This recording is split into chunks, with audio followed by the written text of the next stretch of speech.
오늘 이 아침에도 우리 주님으로부터 오는 크신 은혜와 평강이 여러분들과 함께 하시길 바랍니다.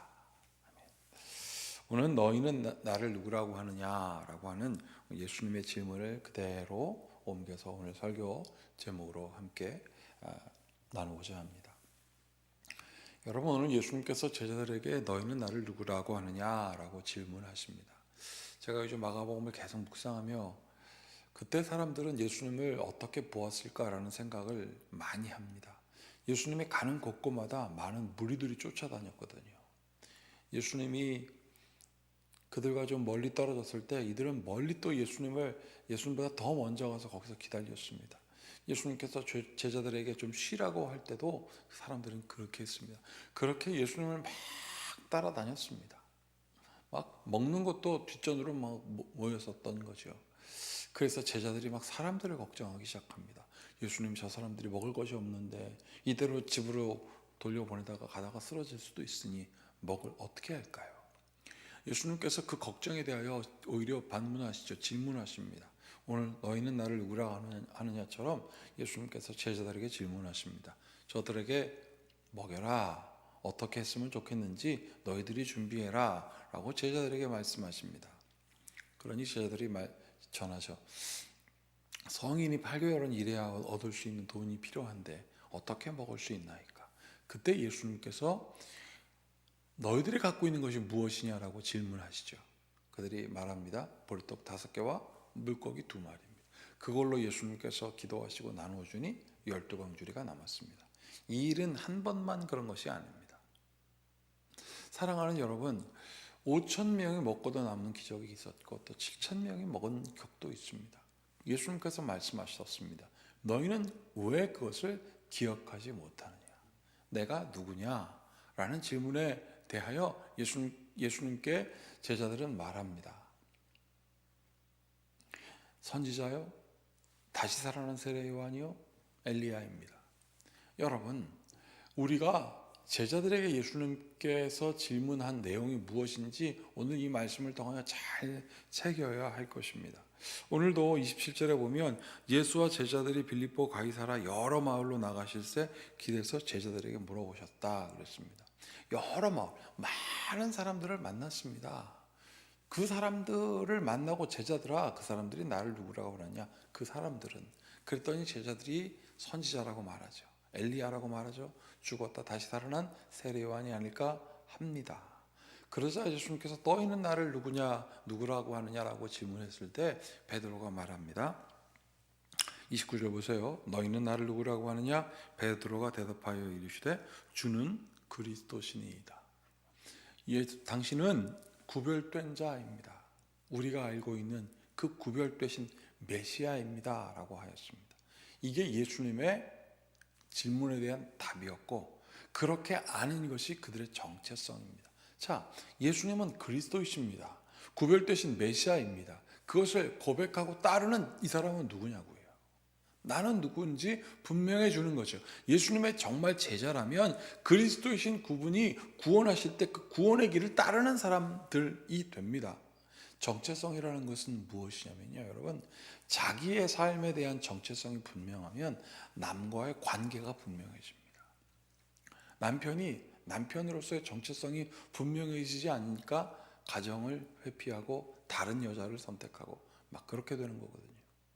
자녀가 자녀의 정체성을 가지고 어머니가 어머니의 정체성을 가질 때 그 가정이 온전해진다면 오늘 예수님의 질문을 생각해 보십시오. 너희는 나를 누구라고 하느냐? 여러분들은 제자들에게 하신 예수님의 질문을 들을 때 뭐라고 하시겠습니까? 주는 그리스도시요 살아계신 하나님의 아들이시며 나의 구원자이십니다. 그리고 말씀하셨습니다. 주님이 우리를 향하여 말씀하시길 땅끝까지 이르러 내 증인되라 하셨습니다. 그러면 나는 누굽니까, 여러분? 여러분들은 누구입니까? 증인입니다. 구원하신 그리스도 예수를 전하는 증인이라고요. 이게 관계가 분명해지는 거예요. 증인인 여러분들을 통하여 다른 사람들은 무엇을 보겠습니까? 저 사람은 증인이구나. 정체성이 분명하니 그 증거를 보고, 이 살아있는 증거를 보고 저 사람은 무엇을 볼까요? 그리스도를 보게 되는 거죠. 이러한 관계성이 우리의 삶에 분명해진다는 것입니다. 오늘 그런데 그 관계성을 예수님께서 분명히 하시고 이제 다 말씀하셨습니다. 그리스도로서 내가 어떤 일을 행할 것인지. 31절입니다. 인자가 많은 고난을 받고 장로들과 대제사장들과 서기관들에게 버림받으여 죽임을 당하고 사흘 만에 살아나야 될 것을 비로소 그들에게 말씀하셨습니다. 비로소 드디어 말씀하셨습니다. 여러분, 그렇게 예수님의 정체성을 확 드러낼 때 제자들도 주님, 우리가 그 길을 따르겠습니다. 그게 정체성에 대한 확립이에요. 그런데 마귀가 금방 흔들어내죠. 32절, 드러내놓고 이 말씀을 하시니 베드로가 예수를 붙들고 항변했습니다. 예수님, 그러시면 안 됩니다. 여기서 항변하다는 말을 자세히 찾아보니까 예수님 붙들고 막 흔들었다 이겁니다. 딱 붙들고 어디로 데려가서 따로 말한 거예요. 한마디로 얘기하면 화장실로 따라와 뭐 이런 거죠. 옥상으로 올라와 뭐 이런 겁니다. 자, 그러자 예수님께서 말씀하셨습니다. 돌이키사 제자들을 보시고, 자, 봐라, 지금 어떤 일이 벌어지고 있는지. 베드로를 꾸짖으셨습니다. 사탄아, 내 뒤로 물러가라. 내가 하나님의 일을 생각하지 아니고 도리어 사람의 일을 생각합니다. 하나님의 일을 생각하는 것이 구원자이신 예수님을 따라가는 제자들의 삶의 모든 것이고 그게 정체성이에요. 하나님의 일을 생각하지 않고 사람의 일을 생각한다. 정체성이 흔들어지니까 관계도 쪼개지는 것입니다. 여러분들은 누구십니까? 하나님의 자녀입니다. 그래서 오늘도 하나님의 자녀로서 오늘 이 말씀을 함께 나누고요.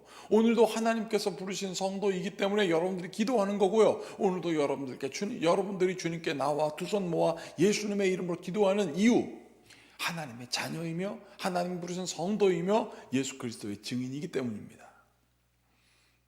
그 모든 정체성은 어디서부터 생깁니까?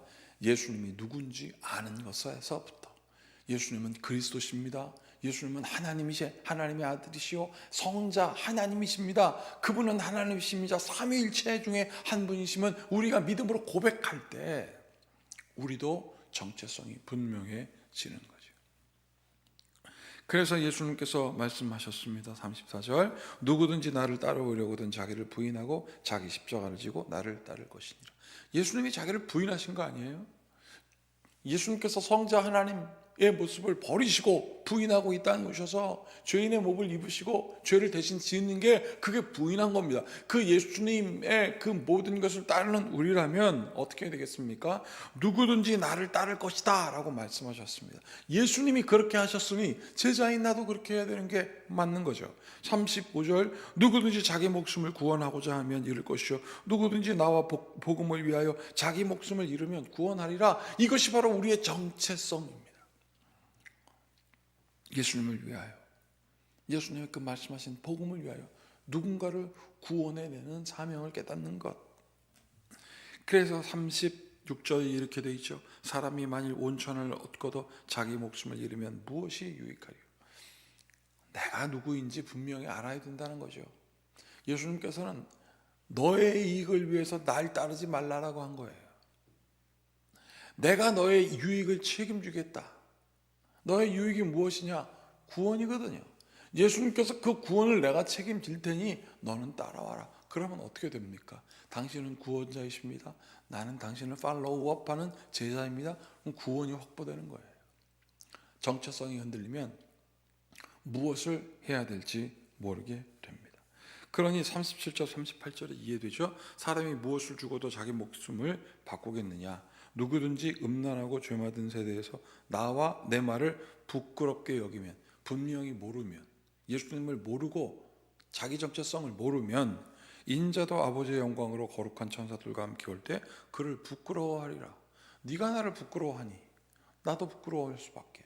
네가 나를 그리스도로 고백하니 내가 너를 인정할 수밖에. 이게 똑같은 거예요. 사랑하는 여러분, 너희는 나를 누구라고 하느냐라고 하는 질문은 너희는 누구냐라는 질문이에요. 예수님이 누구냐라는 것을 누군가에게 질문받았을 때 나는 예수, 나를 구원하신 그 분을 믿는 하나님의 자녀요, 하나님 보내심 받은 증인입니다 라고 고백하는 성도의 삶이 우리의 정체성이었던 것입니다. 예수님은 야, 사람들이 나를 누구라고 하느냐?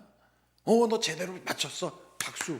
이게 아니라 자기를 깨닫게 하신 거예요. 여기서 자기란 누굽니까? 베드로, 제자들. 그래서 제자들에게 보시고 제자들에게 보여준 거예요. 너희들이 정체성이 흔들리니 저 베드로 방금 나를 그리스도요 메시아라고 고백한 그가 사탄이 되는 거 아니냐. 정체성이 흔들리면 순간입니다, 여러분. 제가 지난주에 전환에 대해서 말씀을 드렸습니다. 전환이란 트랜스폼인데요, 여러분, 이게 손바닥 뒤집는 것과 같습니다. 손등이었던 것이 손바닥이 되는 거예요. 완전히 근본이 달라지는 것입니다. 앞뒤가 바뀌는 것이라는 거예요. 그것이 그런데 얼마 차이가 안 나요. 마귀는 우리에게 애매하게 합니다. 얼마 차이 안 나게. 아유, 이 정도인데 뭐. 그러면서 우리로 하여금 정체성 흔들리게 합니다. 예수님을 믿는 여러분들, 기독교인이라고 다 예수님 믿는 거 아니에요. 기독교인이라고 그냥 생각할 뿐이지. 기독교인과 내가 그리스도의 증인이요, 내가 선도요, 하나님에게 지명받은 사람이라고 고백하는 믿음의 고백과는 다른 것입니다. 사랑하는 여러분, 믿음의 고백을 하는 여러분들에게 축복합니다. 예수님을 주는 그리스도시요 살아계신 하나님의 아들입니다라고 고백하는 증인 되시기를 축복합니다. 그러면 증인의 모습이 나오게 돼 있어요. 우리의 정체성을 분명히 하는 주님의 성도가 되기를 축복합니다. 함께 같이 기도하겠습니다. 참으로 고맙고 감사하신 주님, 오늘도 주께서 허락하신 그 놀라운 역사에 따라서 오늘도 한 걸음 한 걸음 나아갑니다. 때때로 지칠 때도, 피곤해 넘어질 때도 있겠지만 주님, 내가 누구인지 깨닫게 하여 주시고, 하나님 아버지, 주님과 나와의 관계가 무엇인지 분명히 알게 하여 주시어서 너희는 나를 누구라고 하느냐는 그 예수님의 고백, 예수님의 그 질문, 오늘도 다시 깨닫고 너는 누구냐? 라는 질문임을 다시 한번 깨닫게 하여 주시옵소서. 그래서 성도로서의 지명받은 삶을 살게 하심을 믿고 예수님의 이름으로 축복하고 기도하옵나이다. 아멘. 이제 우리 모두 주님께서 가르치신 기도를 드리겠습니다. 하늘에 계신 우리 아버지, 아버지의 이름을 거룩하게 하시며 아버지의 나라가 오게 하시며 아버지의 뜻이 하늘에서와 같이 땅에서도 이루어지게 하소서. 오늘 우리에게 일용할 양식을 주시고 우리가 우리에게 잘못한 사람을 용서하여 준 것 같이 우리 죄를 용서하여 주시고 우리를 시험에 빠지지 않게 하시고 악에서 구하소서. 나라와 권능과 영광이 영원히 아버지의 것입니다. 아멘. 오늘 이 말씀을 기억하시면서 오늘도 내가 누구인지 예수님을 믿음의 주여 온전케 하시는 구원자 예수님으로 고백하는 성도의 삶을 살게 해달라고, 그런 증인의 모습이 드러날 수 있도록 우리 모두 함께 같이 기도하시겠습니다.